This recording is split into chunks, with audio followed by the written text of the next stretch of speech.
বন্ধুরা, আজকে আমি একটা মজার মিষ্টি জাতীয় স্ন্যাক্স বানিয়ে দেখাবো। প্রথমে নিয়েছি 250 গ্রাম ময়দা, এতে দিচ্ছি 2 টেবিল চামচ রিফাইন্ড অয়েল, স্বাদমতো লবণ। ভালোভাবে ময়ান দিয়ে নেব। এবারে জল দিয়ে মেখে একটা টাইট ডো বানিয়ে 15 মিনিটের মতো রেস্টে রাখবো। এরপর গ্যাসে কড়া বসিয়ে নিচ্ছি 1 চামচ সুজি, আর দিচ্ছি কিছুটা পরিমাণ ভেঙে নেওয়া কাজু বাদাম।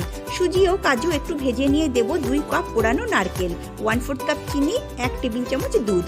এবারে একটু নাড়াচাড়া করে নিয়ে গ্যাসের ফ্লেম লো করে 4-5 মিনিটের মতো ঢাকা চাপা দেব। তারপর ঢাকা তুলে একটু নেড়েচেড়ে দেব ফ্লেভারের জন্য এলাচ গুঁড়ো। আবারও নাড়াচাড়া করে নিয়ে নারকেলের পুর নামিয়ে নেব। এরপর ময়দার ডো থেকে লেচি কেটে নেব। একটা করে লেচি নিয়ে সামান্য ময়দা ছড়িয়ে রুটির মতো করে বেলে নেব। রুটির চারদিক কেটে বাদ দিয়ে দেব, আর বাদ দেওয়া টুকরোগুলো ঝুড়ে নিয়ে আবারও ব্যবহার করব।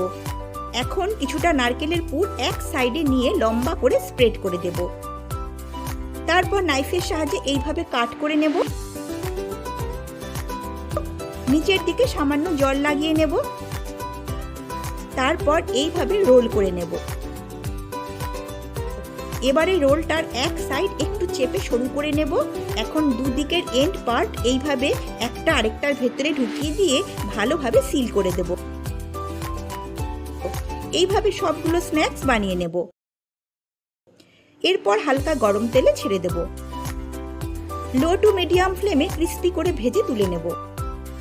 হাই ফ্লেমে ভাজা যাবে না, তাহলে ওপরটা ক্রিস্পি আর ভেতরটা কিন্তু কাঁচা থেকে যাবে।